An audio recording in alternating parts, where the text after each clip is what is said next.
بسم اللہ الرحمن الرحیم نحمده ونصلی علی رسولہ الکریم اما بعد۔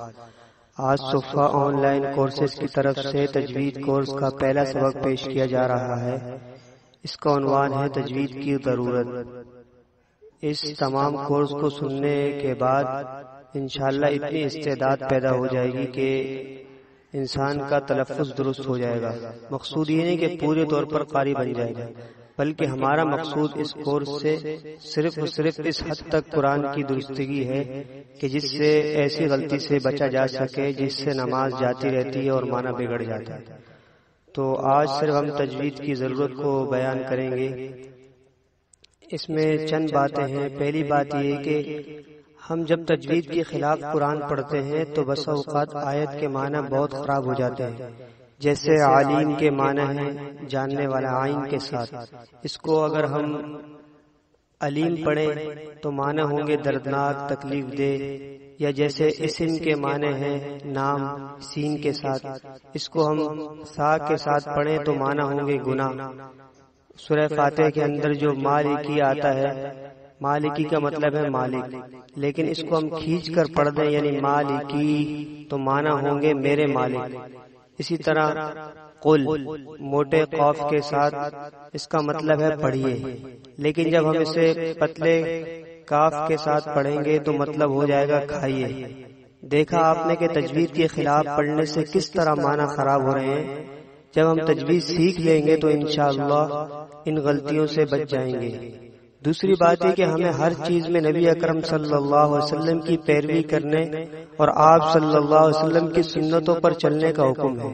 ہمارا ایمان ہے کہ اسی سے ہماری دنیا بنے گی اور اسی سے ہماری آخرت کی کامیابی وابستہ ہے۔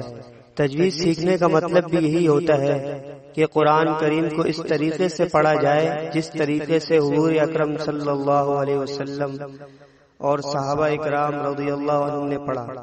تجوید کے خلاف قرآن پڑھنا یا غلط پڑھانا یا بے قاعدہ پڑھنا لحن کہلاتا ہے۔ یہ دو قسم پر ہے۔ ایک یہ کہ ایک حرف کی جگہ دوسرا حرف پڑھ دیا، جیسے الحمد کی جگہ الحمد پڑھ دیا، یعنی جو حلوے والی جو ہے ہوتی جس کو عربی میں ہا پڑھتے ہیں، اس کی جگہ یہ دو چشمی ہے پڑھ دی الحمد پڑھ دیا۔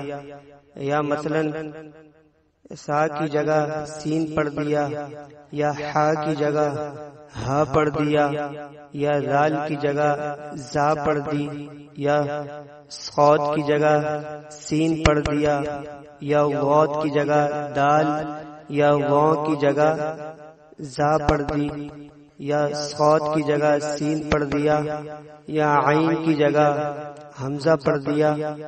اور ایسی غلطیوں میں اچھے خاصے لکھے پڑھے لوگ بھی مبتلا ہیں۔ یا کسی حرف کو بڑھا دیا، جیسے الحمدللہ میں جو الحمد کی دال ہے اس کے پیش کو اور جو آخر میں للہ کے آخر میں ہا ہے، اس کے زیر کو اس طرح کھینچ کر پڑھا کہ ایسے بن گئے کہ الحمدللہ۔ یا کسی حرف کو گھٹا دیا، جیسے لم یولد میں واو کو ظاہر نہ کیا، اس طرح پڑھ دیا لم یولد۔ ان غلطیوں کو لحن جلی کہتے ہیں اور یہ حرام ہے، اور بعض جگہ اس سے معنی بگڑ کر نماز جاتی رہتی ہے۔ دوسری قسم یہ ہے کہ ایسی غلطی تو نہیں کی لیکن حرفوں کے حسین ہونے کے جو قاعدے مقرر ہیں ان کے خلاف پڑھا۔ جیسے را پر جب زبر یا پیش ہوتا ہے اس کو پر یعنی منہ بھر کر پڑھا جاتا ہے، جیسے الصراط کی را، مگر اس نے باریک پڑھ دیا، اس کو لحن خفی کہتے ہیں۔ یہ غلطی پہلی غلطی سے ہلکی ہے لیکن اس سے بھی بچنا چاہیے، کیونکہ تمرین اور مشق سے ہی بات اچھی طرح سمجھ میں آتی ہے۔ تو اس سبق کے ساتھ جو مشق ہے وہ یہ کہ کم سے کم اس سبق کے پڑھنے کے بعد ہماری اعوذ باللہ اور بسم اللہ درست ہو جائے، جسے تعوذ اور تسمیہ کہتے ہیں۔ تو سب سے پہلے جو عام طور پر لوگ غلطیاں کرتے ہیں اعوذ باللہ بسم اللہ میں وہ بتائی جا رہی ہیں، اس کے بعد پھر میں ایک دفعہ پڑھ لوں گا، پھر اس کی اچھی طرح مشق کی جائے، کسی قاری یا قاریہ کو سنایا جائے جو اچھی طرح تجوید سے واقف ہو۔ تو سب سے پہلی بات تو یہ ہے کہ عام طور پر اعوذ باللہ کے اندر جو غلطیاں ہوتی ہیں وہ یہ ہے کہ اعوذ باللہ کے پہلا جو لفظ ہے اعوذ، اس کے اندر شروع کے اندر 2 حرف ہیں، نمبر 1 حمزہ اور دوسرا ہے عین۔ اس کو عام طور پر دونوں کو لوگ حمزہ پڑھ لیتے ہیں، اعوذ کو اعوذ پڑھتے ہیں۔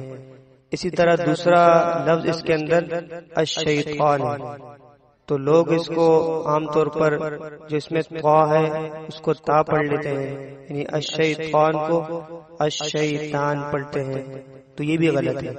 اور بسم اللہ کے اندر جو عام طور پر غلطی کی جاتی ہے وہ یہ ہے کہ بسم اللہ کے اندر الرحمن الرحیم میں ان دونوں میں ہا ہے، جسے اردو میں حلوے والی ہے کہا جاتا ہے اور عربی میں اس کو ہا پڑھتے ہیں، تو وہ والا اس کے اندر وہ والی ہا ہے، لیکن عام طور پر اس کو لوگ 2 چشمی ہے کی طرح ہا پڑھ لیتے ہیں، یعنی رحمان الرحیم، تو یہ بھی غلط ہے۔ تو ان غلطیوں کو درست کرنے کی کوشش کی جائے اور کسی مشاق قاری یا قاریہ کو سنایا جائے، تو ایک دفعہ میں پڑھ لیتا ہوں، اس سے ملاحظہ فرما لیں۔ اعوذ باللہ من الشیطان الرجیم، بسم اللہ الرحمن الرحیم۔ آخر میں ایک بات ملاحظہ فرمائیں، چونکہ صفہ پی کے کی طرف سے مختلف کورسز رکھے جاتے ہیں اور ان کو چینل پر ڈالا جاتا ہے، اس لیے آپ تمام حضرات سے سامعین سے گزارش ہے کہ ہمارے چینل کو سبسکرائب بھی کریں اور گھنٹی کے بٹن کو بھی دبائیں تاکہ جو بھی نیا کورس شروع کیا جائے وہ آپ تک پہنچ جائے۔ اللہ پاک ہمیں قرآن کی صحیح سمجھ عطا فرمائے۔